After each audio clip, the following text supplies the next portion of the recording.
रात के 1 बजे ASI यानी आर्कियोलॉजिकल सर्वे ऑफ इंडिया के एक सीनियर ऑफिसर रघुराम के घर की लैंडलाइन की घंटी तेज आवाज में बजती है। गहरी नींद में डूबा रघु आंखों को मलते हुए फोन उठाता है। हेलो।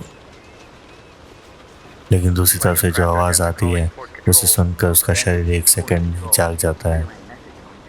वह तपाक से अपने बिस्तर से उठ बैठा था और पसीने से वो भीगा हुआ था। ये कैसे हो सकता है? ठीक है, मैं अभी निकलता हूँ। फोन काट कर वो तुरंत अपने ट्रस्टेड टीम मेंबर्स को कॉल करता है। प्रिपेयर द चॉपर, पहले we for Kashmir right now. Incident के कुछ ही देर बाद रघुराम तेज कदमों से आगे और उनकी टीम उन्हें फॉलो करती हुई हेलीकॉप्टर में फटाफट बैठ जाती है। सबके चेहरे पे चिंता और घबराहट साफ साफ झलक रही थी। अगले कुछ ही घंटों में उनका हेलीकॉप्टर एक बड़े गवर्नमेंट लैब के टेरेस पर लैंड कर चुका था। रघुराम की आंखों में नींद की जगह बस एक सवाल और डर का बोझ था।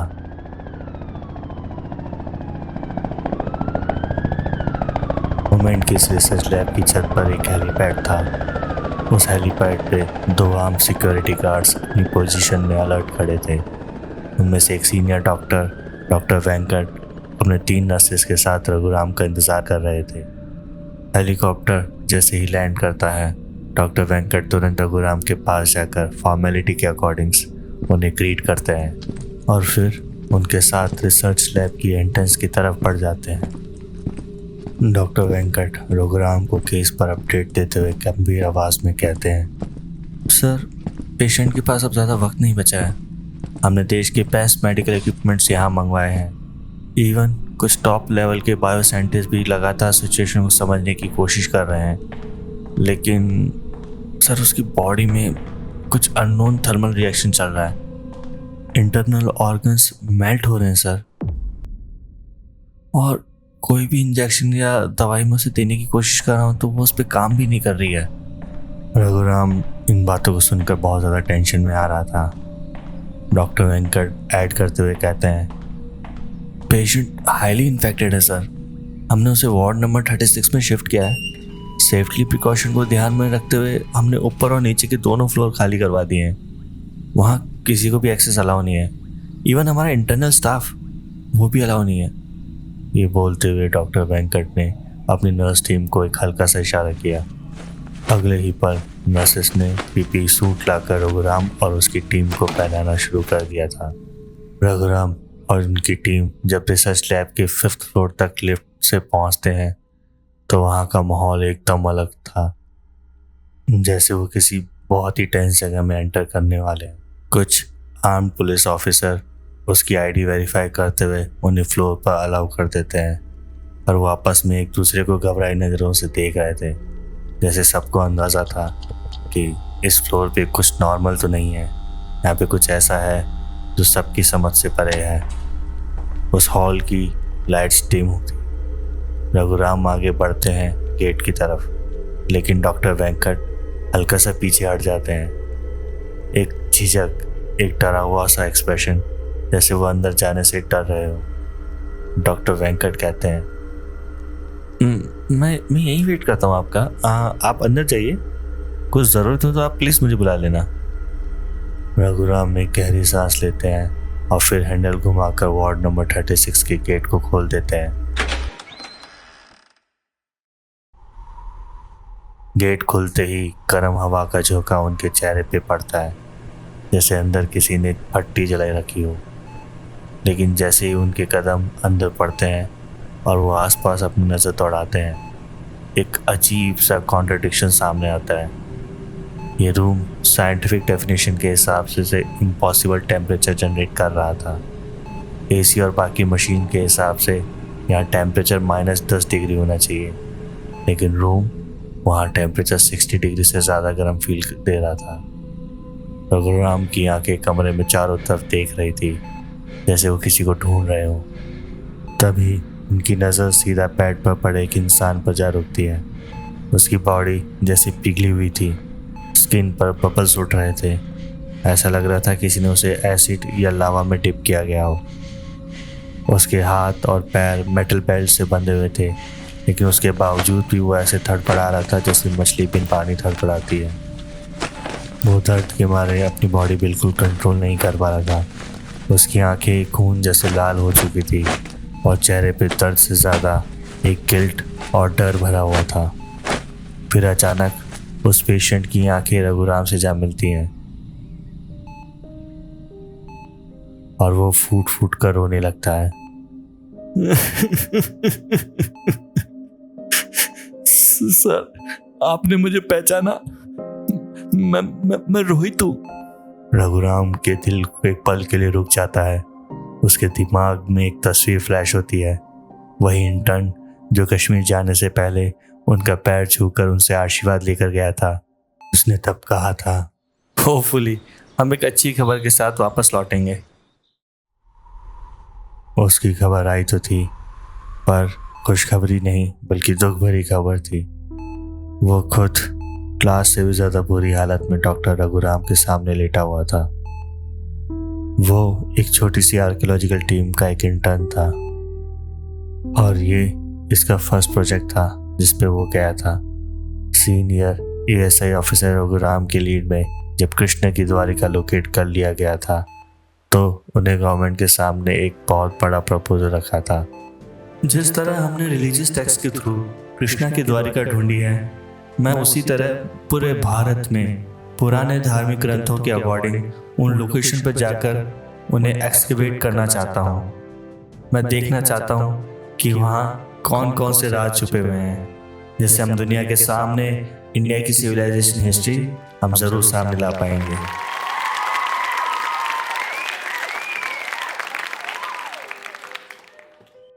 सरकार ने परमिशन तो दे दी थी, पर टाइम सिर्फ कुछ महीने का ही दिया था और इसीलिए रघुराम ने मल्टीपल आर्कियोलॉजिकल टीम रिक्रूट की थी ताकि जल्दी से जल्दी रिजल्ट आए।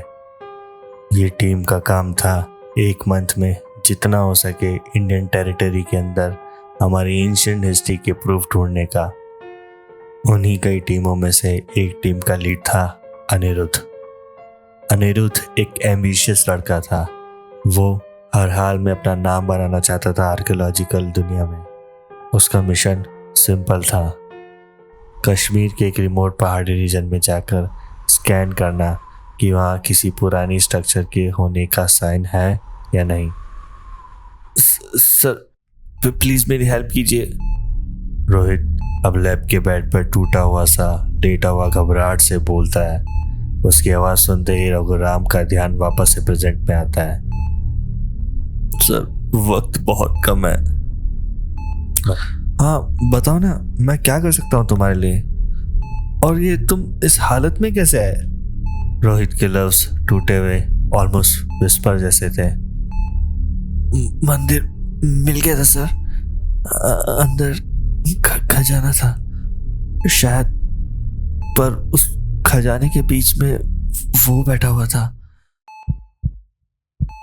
उसने सबको मार दिया सर, एक एक को, उस सबको मार दिया सर उसने।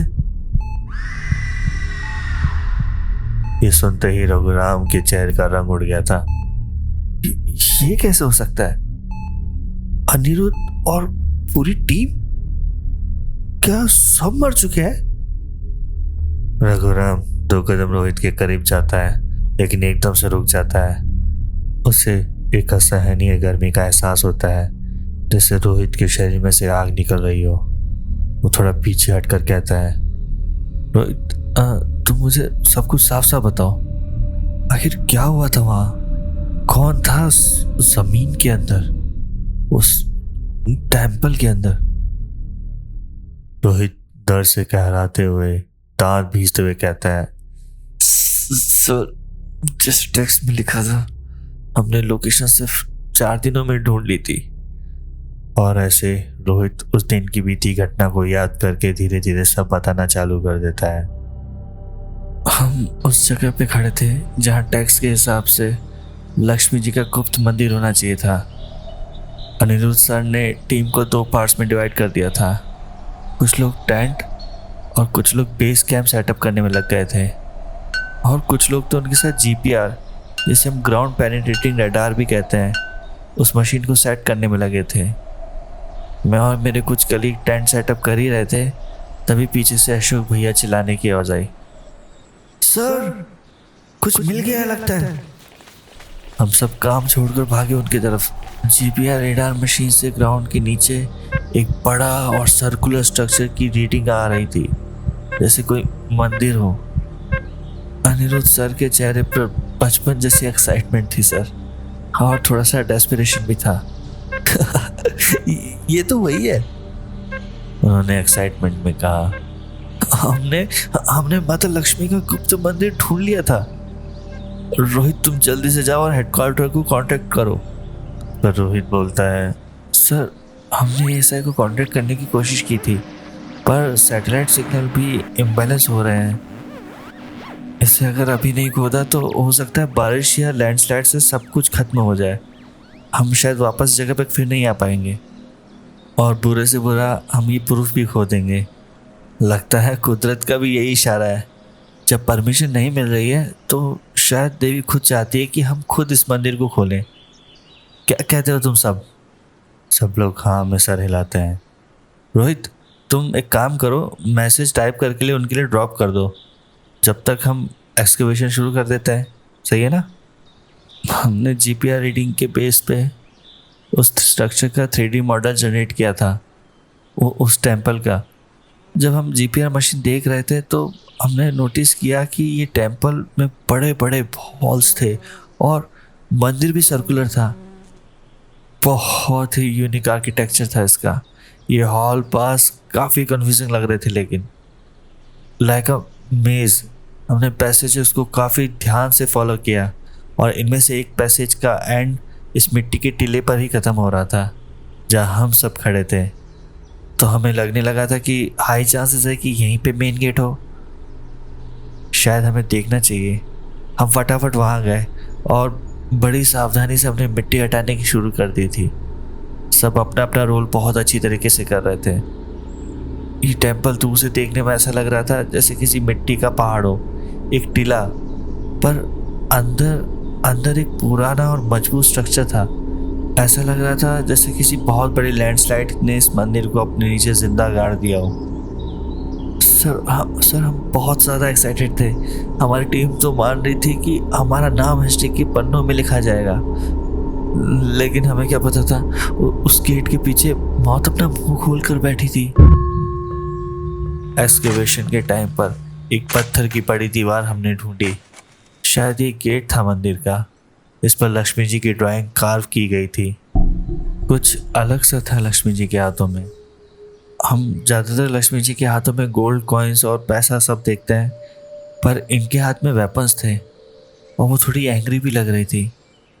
यहाँ पे फिर अशोक भैया कहते हैं, अरे ये तो वीर लक्ष्मी जी हैं, हमारे यहाँ इनका बहुत बड़ा मंदिर है। अनिरुद्ध आगे की मिट्टी साफ करते हैं और देखते हैं कि वीर लक्ष्मी के चरणों की तरफ एक बहुत बड़ा सांप था। ऐसा लग रहा था कि एनाकोंडा भी सांप के सामने कुछ भी नहीं है। इस सांप को देखने भर से मन में कपकपी सी दौड़ा रही थी, और जो बात थी इसे कई सांपों से अलग करती थी वो थी कि इसके बहुत सारे मुंह थे। वो शायद शेषनाग है, अनिरुद्ध ने सोचते हुए कहा। एक ही प्रॉब्लम थी, ये गेट बहुत ही ज़्यादा स्ट्रांग लग रहा था और हम इसे फोर्सफुली खोलने की बहुत कोशिश कर रहे थे। तब अशोक भैया ने कहा, सर इस 3D मैप के अकॉर्डिंग शायद इसके बगल में कुछ खिड़की जैसा होना चाहिए। आई थिंक खिड़की भी अब वीक हो चुकी होगी इतने टाइम के साथ, हमें उस पर ट्राई करना चाहिए। वो गेट के कंपैरेटिवली ज़्यादा इजीली टूट जाएगी। हमने डायरेक्शन फॉलो करते हुए मैप के अकॉर्डिंग खिड़की की साइड में एक्सकेवेशन स्टार्ट कर दिया था। हमें वहाँ एक सच में टूटी हुई खिड़की मिल गई थी जो गेट के ठीक बगल में ही थी। काम इतना आसानी से हो रहा था कि हमें तो विश्वास ही नहीं हो रहा था कि क्या ये सच है। हम एक्साइटमेंट में खुद को रोक भी नहीं पा रहे थे इसे और एक्सप्लोर करने से। यहाँ अनिरुद्ध सर ने फ्लैशलाइट निकाली और खिड़की से अंदर की तरफ उसे मारा। अंदर से काफ़ी गर्म हवा बह रही थी बाहर की तरफ। टॉर्च की रोशनी जैसे ही अंदर घूमी तो दीवार पर कुछ पहचाना सी चित्रकारी उभर के हमारी नजरों के सामने आई। ये वीर लक्ष्मी दिखाई दे रही थी और इनके हाथों में शस्त्र और चरणों में भक्त नहीं बल्कि पिघले हुए चेहरे राक्षस जैसे आदमी थे। हम सब एक दूसरे की तरफ देख रहे थे। अंदर जाने का रास्ता तो मिल गया था पर थोड़ा डर भी लग रहा था। अनिरुद्ध सर ने हिम्मत दिखाते हुए सबसे पहले अंदर जाने का फैसला किया। उनके हाथ में टॉर्च थी और उनका चेहरा बहुत सीरियस था। उनके पीछे पीछे अशोक भैया, मैं और बाकी टीम के लोग भी धीरे धीरे खिड़की से अंदर घुसने लग गए थे। सबसे लास्ट में तो मैं ही था। खिड़की से घुसते ही अंधी सुरंग जैसे रास्ते थे वहां पे, जहाँ सिर्फ झुक कर ही घुसा जा सकता था। मंदिर के अंदर एक अलग ही इन्वायरमेंट था। गर्मी और घुटन महसूस हो रही थी। शायद वेंटिलेशन सिस्टम नहीं था वहाँ, शायद इसी की वजह से घुटन रही होगी। टॉर्च की रोशनी में दीवारों पर कच्चे हाथों से बनाए गए सिंबल्स चमक रहे थे। कुछ जाने पहचाने गॉड्स थे और कुछ बिल्कुल जाने ना पहचाने जैसे अजीब से चेहरे थे वहाँ। अशोक भैया पीछे हिलते हुए रुक गए। उनकी सांसों में हल्का सा कंपन था। आप लोग चलो, मैं आता हूँ। मुझे पता नहीं क्यों बट थोड़ी सी घबराहट सी लग रही है, उन्होंने कांपती आवाज में ये कहा था। शायद उन्होंने कुछ ऐसा महसूस कर लिया था जो बाकी लोग अभी तक महसूस नहीं कर पा रहे थे। अनिरुद्ध सर के थोड़ा फोर्स करने पर अशोक भैया हार मानकर चल पड़े थे हमारे साथ। जैसे जैसे हम आगे बढ़ते जा रहे थे हवा का माहौल और भी भारी होता जा रहा था।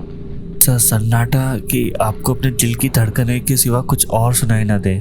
कारों पर मिट्टी और धूल जमी हुई थी और एक चीज थी जिसका कारण मैं उस समय समझ नहीं आया था। दीवारों पर बहुत बड़े बड़े स्क्रैचेस थे, जैसे किसी ने मजबूत चीज से उसे स्क्रैच किया हो। ये दीवारें कम और सुरंग ज्यादा लग रही थी। वो स्क्रैचेस सीधे सीधे थे और गहरे भी, और हर एक स्क्रैच के किनारे पर कुछ लगा हुआ था जो चमक रहा था, जैसे किसी ने उस पर सोना रगड़ दिया हो। अशोक भैया जो सबसे पीछे थे, अब वो अपना बैग अपने कलेजे से चिपकाए हुए इधर उधर देखते हुए घबराते हुए मन में कुछ बुदबुदा रहे थे।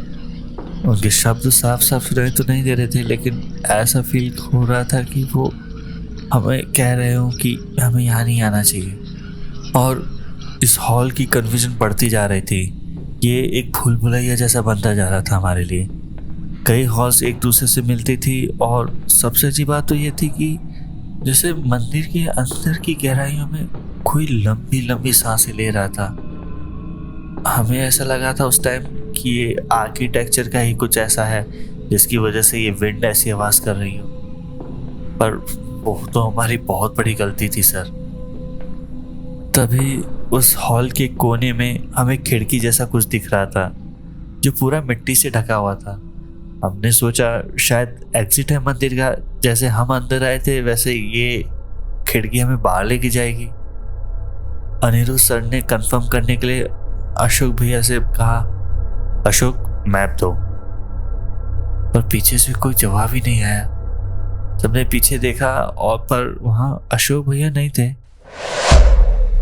हमारे साथ आए रवि सर भी घबराए हुए बोले, यहाँ से बाहर निकलने का रास्ता ढूंढते पहले एएसआई को कांटेक्ट करते हैं ताकि वो अपनी एक एक्सपर्ट टीम अंदर भेजें। अनिरुद्ध सर ने हाँ में सर हिलाया। फिर उन्होंने रवि सर से कहा, आप एक और कलीग को अपने साथ ले जाइए और एक बार देख कर आइए कि अशोक कहाँ रह गया है। कहीं घबराहट के मारे बेहोश होकर कहीं वो गिर तो नहीं गया, या तो कहीं वो भाग तो नहीं गया यहाँ से बाहर। प्लीज आप चेक कर लीजिए एक बार। तुम दोनों उसी रास्ते पे जाना जहां से हम आए थे, वहीं शायद अशोक मिल जाएगा। वो दोनों तो तुरंत निकल गए थे। फिर मुझे टॉर्च थमा दी गई। रोहित, टॉर्च को खिड़की की तरफ रखो, मैं इसे तोड़ने की कोशिश करता हूँ। मैं कांपते हुए हाथों से टॉर्च को लेकर दीवार के पास गया। अनिरुद्ध सर ने खिड़की की मिट्टी हटाई और अंदर एक छेद बनाया। उस खिड़की को तोड़ते ही गर्म हवा का झोंका हमारी तरफ आया। ऐसा लग रहा था जैसे अंदर कोई बहुत तेजी से सांस ले रहा हो। टॉर्च मैंने उस छेद में डाली यही देखने के लिए कि अंदर कुछ है तो नहीं। अंदर कुछ क्लियरली दिख तो नहीं रहा था, लेकिन एक चमक, ऐसा लग रहा था शायद सोना है। इतना सोना एक साथ कभी भी नहीं देखा था हमने। रूम गोल्ड से भरा हुआ था, बड़े बड़े हीरे, डायमंड्स, कोहिनूर भी इनके सामने एक छोटा सा हीरा लगे। अनिरुद्ध सर की आंखों में अब वो सीरियसनेस नहीं थी, वो क्यूरियोसिटी बिल्कुल नहीं बची थी। लालच, चमक उठ रही थी उनकी आंखों में। और फिर वो बोल पड़े, ये तो ना जाने कितने हजारों करोड़ का होगा। इमेजिन करो, अगर ये ऐसा एक हाथ लगा होता तो मैं तो बस एक नाम मिलेगा। क्या हो अगर इसमें से हम थोड़ा सा सामान छुपा लें, अपने पास रख लें, किसी को तो कुछ भी पता नहीं चलेगा। हम सही कहूँ तो सर, मुझे भी उनकी बात सही लग रही थी। मेरे पास ऑप्शन था कि मैं अब बची हुई अपनी जिंदगी अपनी फैमिली के साथ आराम से जी सकूं। मैं कुछ बोलता, अनिरुद्ध सर ने एक हीरे को पकड़ने के लिए हाथ अंदर खिड़की के डाला। मैं बड़ी बड़ी आंखों से देख रहा था कि आगे क्या होने वाला है। मैं देखना चाहता था कि ये हीरा आखिर कितना बड़ा हो सकता है, पर वो शायद किसी चीज में धंसा हुआ था। उन्होंने जैसे ही ज्यादा जोर लगाया तभी पूरी दीवार हिलने लग गई थी सर। ऐसा लग रहा था कोई छोटा सा भूकंप आया है। वो जो हमने सोना चांदी देखा था ना खिड़की के उस पार, वो अब धीरे धीरे सरकने लगा, जैसे किसी जिंदा चीज के ऊपर उसे रखा गया था।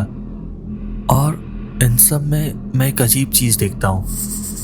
उस खिड़की के अंदर वहाँ चमकदार गोल्डन स्केल्स, इतने बड़े कि हर एक स्केल एक थाली के बराबर हो। उसमें से एक स्केल जैसे रुक गया और तब एक बड़ी चमकती लाल आंखें खिड़की के छेद से उस पार अनिरुद्ध सर को घूर रही थी। कोई कुछ बोलता उससे पहले एक अजीब सी घुर्राहट सी वहां से आई, जैसे कोई पत्थर घिस रहा हो आपस में। मैं तो सर कांपने लग गया था। मैं पसीने से भीग चुका था सर। अनिरुद्ध सर धीरे धीरे अब पीछे हटने लगे थे। उन्होंने हल्की आवाज में कहा, do not make any noise. उनके बोलते ही वो आंख धीरे से खिड़की के ऊपर निकल गई, जैसे वो हमें इग्नोर करना चाहते हो। अनिरुद्ध सर ने फिर धीरे से डरते हुए कहा, लगता है हम बाल बाल बच गए उससे। एक झटके में खिड़की वाली दीवार तोड़कर उस जीव ने अनिरुद्ध सर पर हमला कर दिया। शायद इतनी हल्की आवाज भी उस जीव को पसंद नहीं आई। हम कुछ समझ पाते उससे पहले बहुत देर हो चुकी थी। अनिरुद्ध सर का शरीर एक ही बार में उस मुंह के अंदर चला गया था। मेरे डर के मारे पैरों से जान निकल गई थी। मैं वहीं पड़ गिर गया था। सामने हो रहा सब कुछ मुझे धुंधला सा नजर आ रहा था। मुझे अगर कुछ दिख रहा था तो वो सिर्फ अनिरुद्ध सर की वो आंखें जिनमें कोई एक्सप्रेशन नहीं था। वो बेजान आंखें मैं अपने जीवन में कभी नहीं भूल पाऊंगा। मैंने अपनी आंखें मलते हुए अपने सर को एक दो बार जोर से झटका ताकि मैं अपने होश में वापस आ जाऊं। मैं देखना चाहता था कि ये जीव आखिर है क्या। और फिर मुझे पहली बार उसका चेहरा साफ साफ दिखा। उसके लंबे और नोकीले दांत ऐसा लग रहा था जैसे किसी चीज को चकनाचूर कर सकते हैं एक ही बाइट में। फेस ऐसा जैसे मूवी के ड्रैगन्स का होता है, पर फेस कोई एक नहीं था बल्कि कई सारे थे। उसकी पूरी बॉडी सांप की तरह थी, जिस पर सोने और हीरे जवाहरात चढ़े हुए थे, जैसे हमने गलती से खजाना समझ लिया था। देखने से यह सांप जैसा था, पर इसकी जीभ कुछ अलग तरीके थी। जैसे सांप की जीभ दो भागों में बटी हुई होती है, इसकी वैसी नहीं थी, बल्कि शेर की तरह एक पतली और लंबी सी थी। मुझे समझ नहीं आ रहा था कि किस तरह फोकस करूं। उस सांप के एक नहीं बल्कि बहुत सारे सर थे। क्या यही था शेषनाग? नहीं, वो कार्विंग तो सिर्फ एक छोटी सी झलक थी। ये चीज तो उससे भी काफी ज्यादा अलग है। मैं हड़बड़ाया हुआ अपने शरीर पर बची कुची पूरी जान लगाकर धीरे धीरे खड़ा होने लगा। सांप अभी भी अनिरुद्ध सर को चबा रहा था और शायद मेरी मूवमेंट की वजह से उसकी वो आंखें मेरी तरफ मुड़ गई। मेरा जैसे खून सूख गया था और मैं लड़खड़ाते हुए वहां से जैसे तैसे भाग गया। उस सांप ने अनिरुद्ध सर को एक तरफ थूका और पूरी फुर्ती से मेरी तरफ पड़ गया। मैंने पीछे देखा तो वो सांप दीवार तोड़ता हुआ मेरे पीछा कर रहा था। मैंने बचपन में किसी से सुना था कि कभी लाइफ में अगर सांप आपका पीछा करे तो आपको ज़िगज़ैग मोशन में भागना चाहिए। इससे सांप को आप पर फोकस करने में काफ़ी दिक्कत होती है और कमज़ोर गर्दन होने के कारण वो आपका इस तरीके से ज़्यादा देर तक पीछा नहीं कर पाते हैं। यहाँ मैं खुद डर की वजह से रास्ता भूल गया था, पर मुझे जो मोड़ दिखता मैं बस उसी डायरेक्शन में भाग पड़ता था और वो शेषनाग मेरा पीछा हर दीवार को, हर पिलर को तोड़ते हुए ऐसे करता था जैसे कोई वो ताश के पत्ते हों। मैं भी बिना सोचे समझे बस दौड़े जा रहा था। मेरे आधे से ज़्यादा ध्यान तो सांप पर होने की वजह से मैं आगे देख नहीं पा रहा था और फिर मेरा पैर किसी चीज़ से टकरा गया, जो चीज़ इस पथरीली जगह में काफ़ी सॉफ्ट सी महसूस हो रही थी मुझे। ज़्यादा स्पीड में होने के कारण मैं बहुत बुरी तरीके से वहाँ गिर गया था। कोई जानी पहचानी स्मेल वाली गीली चीज़ मेरे कपड़ों पे सन गई थी। अंधेरे में मैं इतना साफ तो नहीं देख पा रहा था, पर मैंने अपनी टॉर्च उन चीज़ों की तरफ की जिनसे मैं टकरा कर वहाँ गिरा था। वहाँ 3 लाशें पड़ी थी। मेरे हाथ, पैर और तेज कांपने लगे और डरते डरते मैंने वो टॉर्च उनकी तरफ करी। ये तो हमारी टीम के वही 3 लोग थे, अशोक भैया और उन्हें ढूंढने निकले वो 2 लोग। मैं बहुत ज़्यादा डर चुका था। डर के मारे मैंने अपने मुंह पर हाथ रख लिया था और मेरी आंखों से लगातार आंसू टपक रहे थे। मुझे मेरी आंखों के किनारे हल्की सी और एक अजीब सी हलचल महसूस हो रही थी। मैंने जब उस दिशा में देखा तो सामने शेषनाग था, एक बड़े हॉल में कुंडली मारे बैठा हुआ था। दीवार और पिलर्स का मलबा उसके चारों तरफ बिखरा हुआ था। बस अब एक मोटा सा पिलर था उस हॉल के बीच में और उसके अलावा तो सब कुछ तबाह कर चुका था वो। उसकी आंखें मुझ पर ही टिकी हुई थी, जैसे शिकारी अपने शिकार को देख रहा हो। ऐसा लग रहा था कि वो मेरे साथ खेल रहा था। मैं डर के मारे अब पीछे खिसकने लगा था और वो बहुत धीरे धीरे मेरी तरफ बढ़ने लगा था। पीछे सरकते वक्त मुझे मेरे हाथों पर हल्की सी बर्फ सी महसूस हुई। मैंने पीछे देखा तो ये वही खिड़की से आ रही बर्फ थी जिसे हमने तोड़कर इस मंदिर में घुसे थे। एक हल्की सी उम्मीद की किरण मुझे दिख रही थी। मैंने वापस से शेषनाग की तरफ देखा, जो एक जगह रुक के मेरी तरफ देख रहा था, जैसे वो समझ गया हो कि मैं क्या सोच रहा था। कुछ सेकंड हम दोनों ने एक दूसरे को सन्नाटे में एक दूसरे की तरफ देखा, जैसे हम पहली हरकत का इंतज़ार कर रहे हो। वो मुझसे अभी भी सिर्फ 100 मीटर दूर था, पर वो दूरी उसके लिए तय करना बहुत आसान बात थी। और फिर मैंने फैसला किया। मैं एक झटके में खिड़की की तरफ लपका और उसी तरह शेषनाग भी मेरी तरफ दौड़ा। पर तभी एक लाउड क्रैक, मंदिर का स्ट्रक्चर गिरने लगा। वो जो आखिरी पिलर जिससे मंदिर जैसे टिका हुआ था, वो अब उसकी पूंछ से टकरा कर गिर गया था और उसी मोमेंट वो सांप मेरी तरफ झपटा। पर इतने सारे पत्थर उसकी बॉडी पे गिरते चले गए कि वो उस मलबे के नीचे दब सा गया था। पूरा मंदिर गिर गया था जिसे हमने ढूंढा था।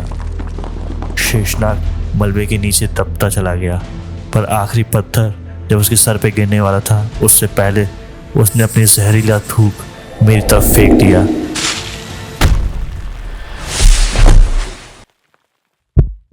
मैं खिड़की तोड़कर सीधा बर्फ में जा गिरा था और वही बेहोश हो गया था। जब मेरी आंखें खुली तो मैं यहाँ था। वहाँ खड़े एक डॉक्टर ने कहा, मंदिर गिरने की आवाज़ से वहाँ के लोकल्स ने रेस्क्यू टीम को कॉल किया था और रेस्क्यू टीम ने ही आपको बर्फ़ से निकाला है और शायद जिंदा आप इसी की वजह से बच पाए। शायद ठंड और बर्फ़ ने उस वैनम को स्लो कर दिया था तुम्हारी बॉडी में फैलने से। तुम्हारी बॉडी से बहुत ज़्यादा गर्मी निकल रही थी और उस गर्मी को शायद बर्फ़ ने थोड़ा ठंडा कर दिया था। पर विचार करने की तो ये बात थी कि वहाँ कोई शेषनाग जैसा सांप नहीं था, हमें सिर्फ वहाँ मलबा मिला हुआ था और ना ही कोई खजाना। रोहित और डॉक्टर रघुनाथ कन्फ्यूजन में एक दूसरे को देख रहे थे।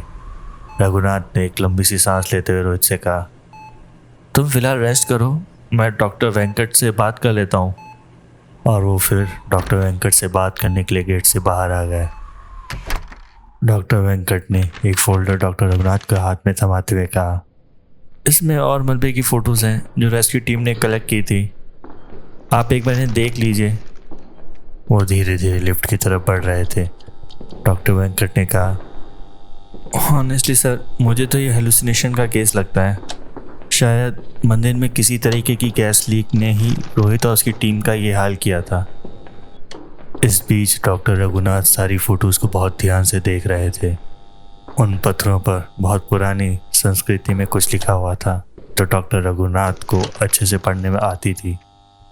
उन्होंने पहली लाइन पढ़ी और तभी उनके पैर वहीं रुक गए थे। उनके चेहरे पे टेंशन और घबराहट की लकीरें पड़ रही थी। डॉक्टर सवालिया नज़रों से पूछते हैं, क्या लिखा है इसमें? इस पर रघुनाथ कहते हैं, रोहित बार बार जिसके बारे में कह रहा था वो यही है। रघुनाथ सर ने स्टोन की फोटोज को और ध्यान से देखा और बोला, रोहित ने जिसे देखा था वो शेषनाग नहीं था। डॉक्टर वेंकट ने पूछा, तो क्या था वो? रघुराम ने बोला, देखो, यहाँ बताया गया है कि शेषनाग जी की फैमिली में उनके अलावा 1000 सिबलिंग्स और थे उनके, और उनमें से सबसे बड़े भाई शेषनाग ही थे जो अनंत काल से श्री विष्णु के साथ रहे हैं। इन्हें हम नॉर्मल फोटोज के अंदर उनका आसन के रूप में भी देखते हैं। उनके बाद उनके छोटे भाई वासुकी, जिन्होंने शिवजी के साथ रहना चुना।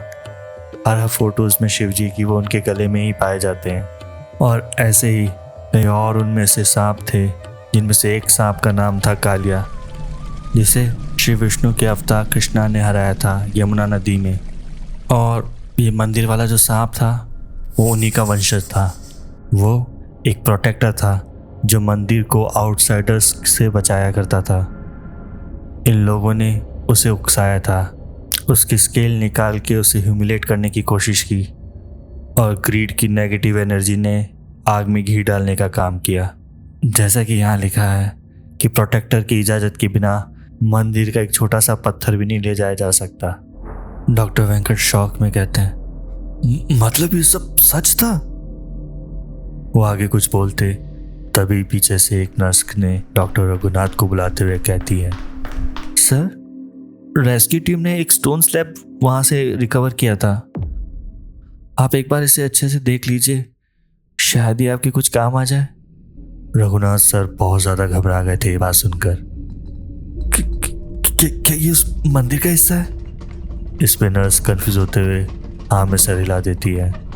डॉक्टर वेंकट और डॉक्टर रघुनाथ एक दूसरे को डरते हुए देखते हैं और तभी स्टोन स्लैब वाइब्रेट करने लगता है।